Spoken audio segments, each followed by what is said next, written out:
राष्ट्र सिर झुकाए, आंखों में आंसू, सब कुछ लुट गया देखते ही देखते। जिनके लिए सपने सजोए थे, जिनके लिए सब कुछ किया था, कोई नहीं बचा उस धृतराष्ट्र के घर में। ध्यान रखना, महल के एक कमरे में बैठे हुए धृतराष्ट्र नारायण श्री कृष्ण का प्रवेश हुआ। धृतराष्ट्र ने नारायण का अभिवादन किया और नारायण से पूछा कि हे नारायण, हे माधव, हे मधुसूदन, आज ये धृतराष्ट्र अकेला है इस महल में। जिसके 100 पुत्र पौत्र हुआ करते थे, आज धृतराष्ट्र के पास कोई नहीं है। गांधारी है, वह भी आंखों में पट्टी बांध कर बैठी है। धृतराष्ट्र ने कहा कि माधव, जरा इतना बताओ कि मैंने अपने जीवन में ऐसा कौन सा पाप किया था कि मुझे 100 पुत्रों की लाश पर आंसू बहाना पड़े। माधव, इससे बड़ा दुख संसार में कोई दूसरा नहीं होता है कि पिता के कांधे पर बेटे की अर्थियां उठती हैं, अपने ही सामने अपने पुत्र की मौत हो जाए, अपने ही सामने अपना पुत्र दुनिया से विदा हो जाए, और मैं अभागा धृतराष्ट्र आज यहां बैठ करके विलाप कर रहा हूं, रो रहा हूं। नारायण, मैंने अपने 100 जन्म खंगाल कर देख लिए, मुझे ऐसा कुछ नजर नहीं आया। ऐसा कौन से जन्म में कौन सा पाप हुआ था जिसके कारण मुझे 100 बच्चों की लाश पे आंसू बहाना पड़े। नारायण, जरा ये तो बताओ कि तुमने भी मुझे समझाया, शांति का प्रस्ताव लेकर आए थे, द्रोणाचार्य, कृपाचार्य, सबने मुझे मार्गदर्शन किया। मेरा अनुज विदुर मुझे समझाता रहा, लेकिन मुझे कुछ समझ नहीं आया। हे कृष्ण, मैं युद्ध नहीं चाहता था, मैं इसे टालना चाहता था, लेकिन दुर्योधन दुशासन की समझ ना आया। अब आज कृपा करके मेरी आत्मा को शांति मिले। मैं आत्मगिलानी से भर रहा हूं, अपने ही खानदान के रक्त से सने हैं मेरे हाथ। बस इतना बताओ मधुसूदन कि मैं नियति को बदल क्यों नहीं पाया, मैं नियति का परिवर्तन नहीं कर पाया, मैं होनी को नहीं बदल पाया।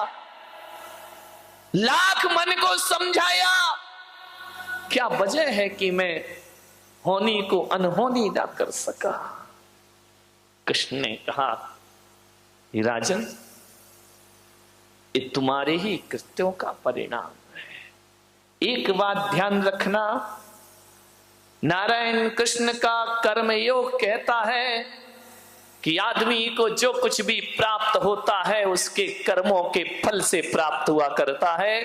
और यही जैन दर्शन कहता है कि यहां कोई किसी का दुश्मन नहीं होता, कोई किसी का मित्र नहीं होता है। आज तुम जिस स्थिति में आकर बैठे हो या जिस स्थिति में पहुंचे हो, इसके उत्तरदायी कोई और नहीं, हमारे ही कृत्य हुआ करते हैं, हमारी ही करनी हुआ करती है। ध्यान रखना, आज तुम्हें जो भी मिल रहा है, सुख मिल रहा है तो भी तुम ही कारण हो, दुख मिल रहा है तो भी तुम ही कारण हो, सम्मान मिल रहा है तो उसके जिम्मेदार भी आप ही हैं, और अपमानित हो रहे हैं तो उसके जिम्मेदार भी आप। घर स्वर्ग जैसा है तो उसे स्वर्ग बनाने में आप ही जिम्मेदार हैं, और घर नरक जैसा है तो उसे नरक बनाने में आप ही। जिम जैसी करनी वैसा फल, आज नहीं तो निश्चित। कल नारायण कृष्ण ने कहा कि राजन, महाराज धृतराष्ट्र, ये बात 100 जन्मों की नहीं है, धृतराष्ट्र ने कहा कि मैंने 100 जन्म देख लिए, कुछ नजर नहीं आता। मैंने ऐसा कौन सा पाप कर लिया था कि मुझे 100 पुत्रों पे रोना पड़ रहा है। नारायण कृष्ण ने कहा बात 100 जन्मों की नहीं है, बात तो 100 जन्म से पहले की है। गुरु की ले जाओ उठा के, ये कंप्यूटर इंटरनेट का युग है। बाप आंख से डर सकता है, बेटा नहीं डरता है। विचार करिए।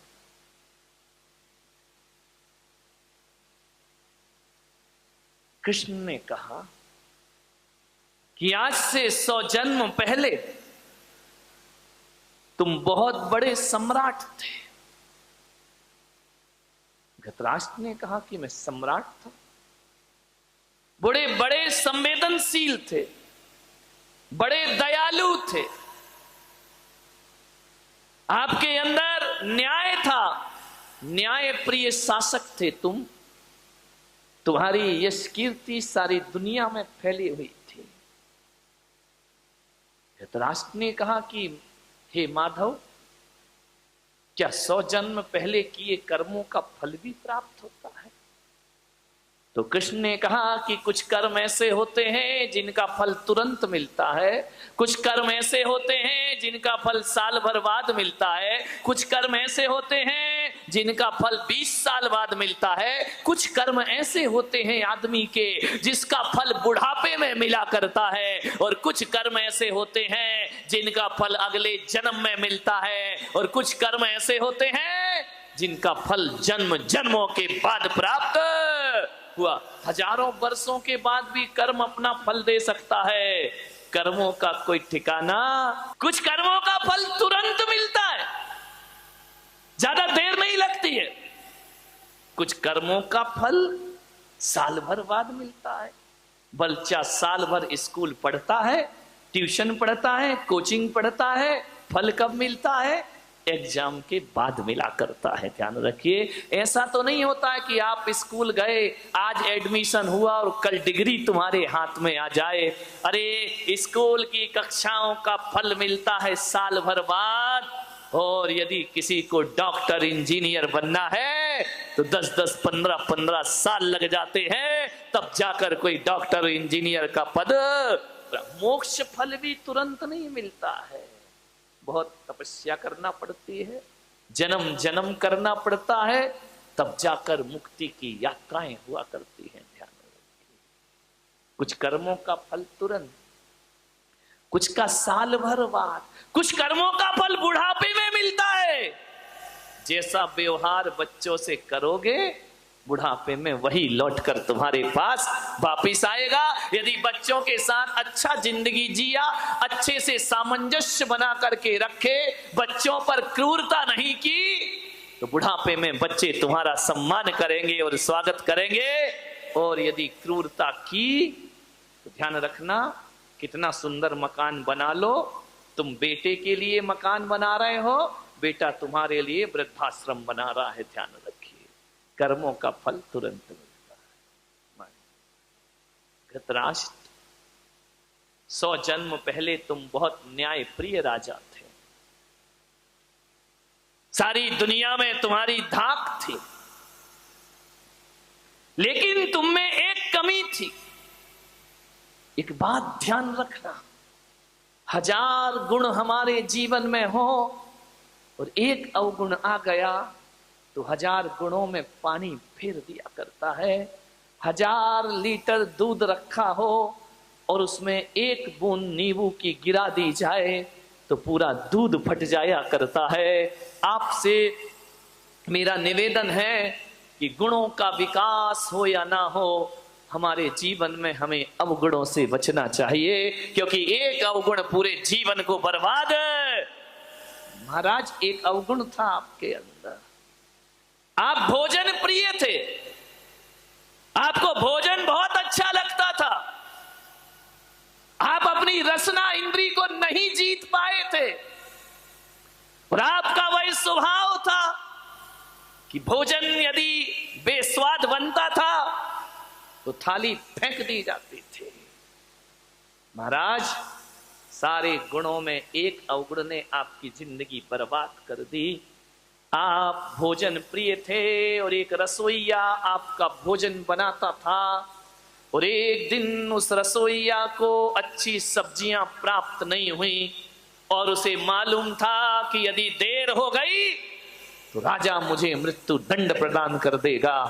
उस रसोइये ने महल के पीछे जाकर के एक हंस के बच्चे को लेकर के आया, और खाने को कुछ नहीं था।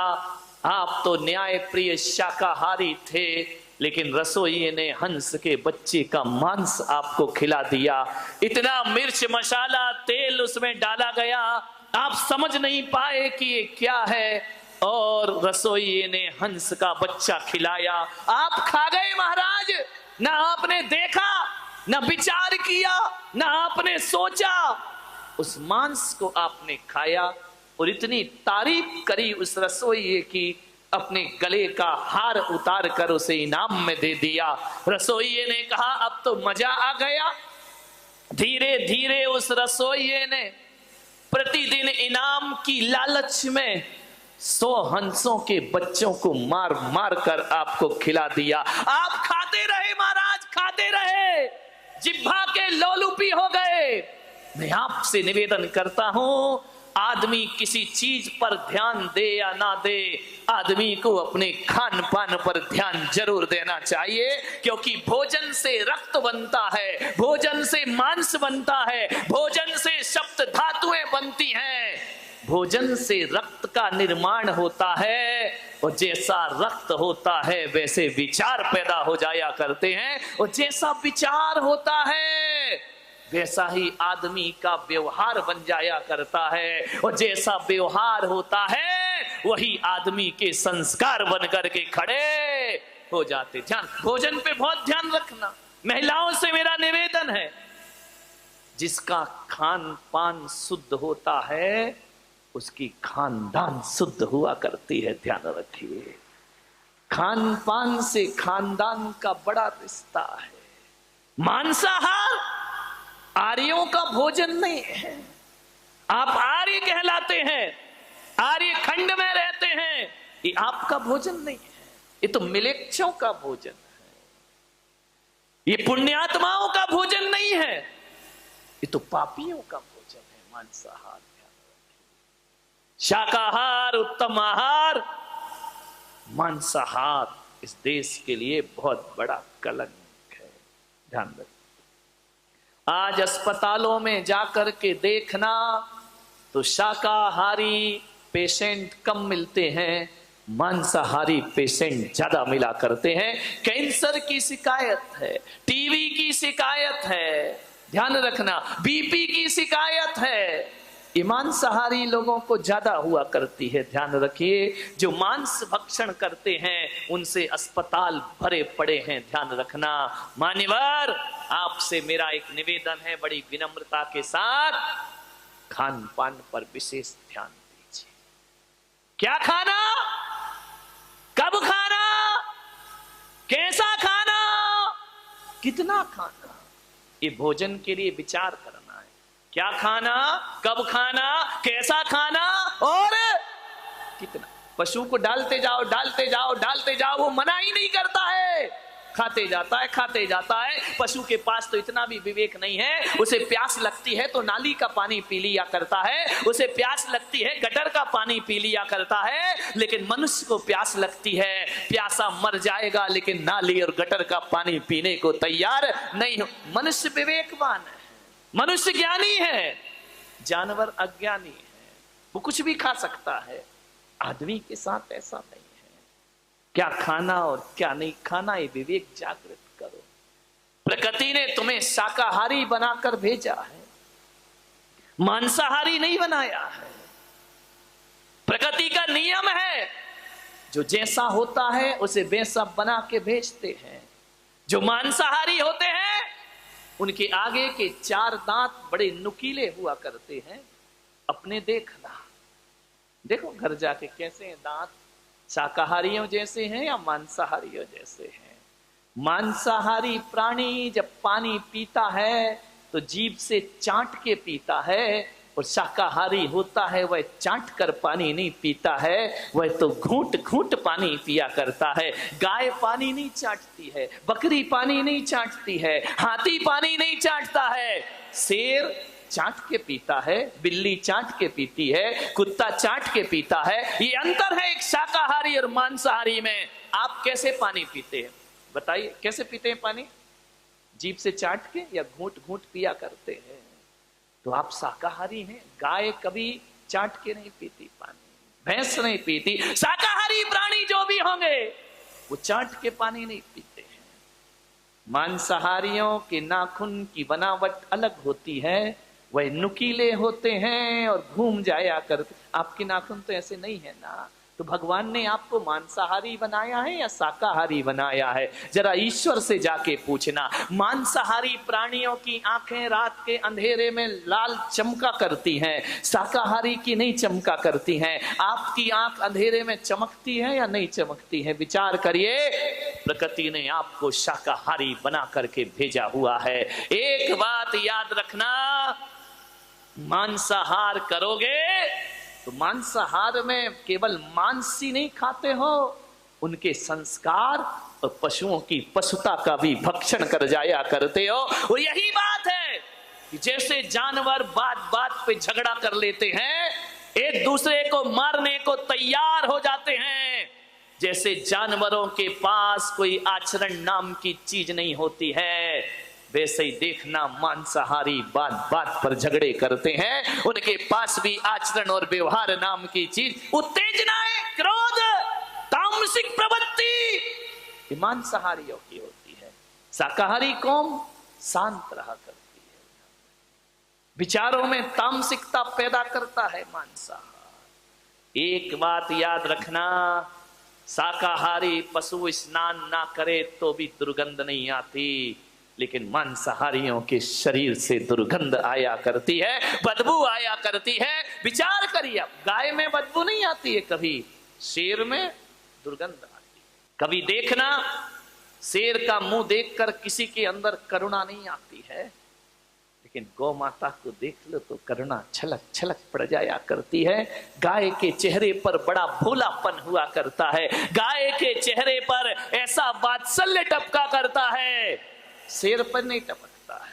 ध्यान रखना। राजन, तुमने 100 हंसों का मांस खाया है, आज उसका ये दुष्परिणाम है कि तुम्हें 100 बच्चों की लाश पे आंसू बहाना पड़ रहे हैं। ध्यान रखिए, तुमने भी तो किसी के बच्चे छीने थे, तुमने भी तो क्रूरता से धृतराष्ट्र ने कहा कि महाराज वो तो मेरे अनजान का कृत्य था, क्या अनजान के किए पापों की भी सजा मिलती है कि जानबूझकर किए पापों की सजा मिलती है? आदमी यही सोचता है कि जो पाप जानबूझ के किए जाते हैं उनका फल ज्यादा मिलता है। मैं पुलक सागर कहता हूं, कर्म तो कर्म है, चाहे बेहोशी में करो चाहे होश में करो, उनका फल तो प्राप्त। आप एक बात बताइए, बारामती के लोगों से मैं पूछ रहा हूं, किसी के घर आप गए, बैठने गए, और यदि उसने 2 गिलास रख दिए दूध के, एक में जहर मिला है और एक में नहीं मिला है, आपको नहीं मालूम किसमें जहर है किसमें नहीं है, और आप जहर वाला गिलास पी गए, फल मिलेगा या नहीं मिलेगा? बोलिए, क्यों? आपने जानबूझ के थोड़ी पिया है, अनजाने में पिया है ना, फल प्राप्त होगा या नहीं होगा? ध्यान रखना, कर्म किसी को नहीं छोड़ा करते हैं।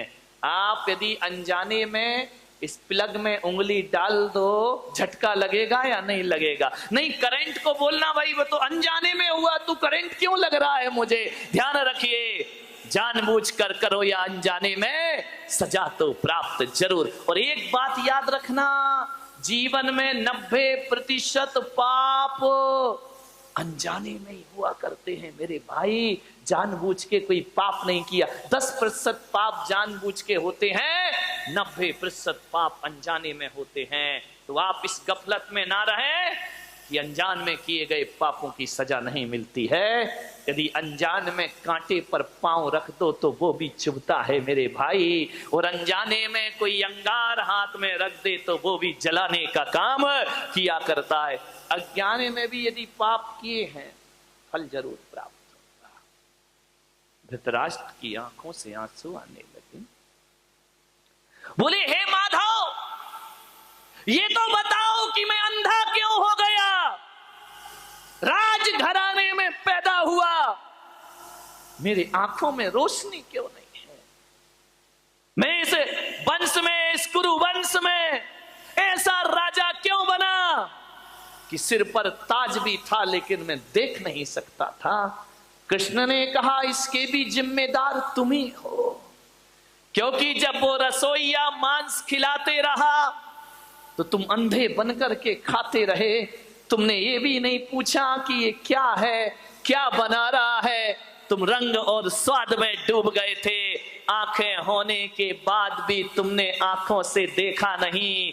तो कर्म ने कहा कि जब आंखें होकर भी उपयोग नहीं करता है तो अगले जन्म में से अंधे की पर्याय में पैदा कर। ध्यान रखिए, समझिए कर्म प्रकृतियों को। आंख होते हुए भी आप नजरअंदाज कर रहे हैं तो आपको ये आंखें दोबारा मिलने वाली, इसलिए धृतराष्ट्र तुम अंधे हुए। बोली, द्रौपदी की तो आंखें हैं, ये पट्टी बांध कर क्यों बैठी है? बोली, इसलिए इसका भी कर्म है। वो जो हंसों का मांस खिलाते रहा वो रसोइया कोई और नहीं, ये द्रौपदी ही है, जो इनाम के लालच में तुम्हें हंस के बच्चे खिलाते रहा। आंखें होकर भी इसने अनदेखा किया, इसलिए आंख होकर भी आंखों में पट्टी बांधने को मजबूर हो गई। अब विचार करिए, रोशनी होकर भी दुनिया नहीं देख पाई गांधारी, ये तुम्हारे ही कर्मों का फल हुआ।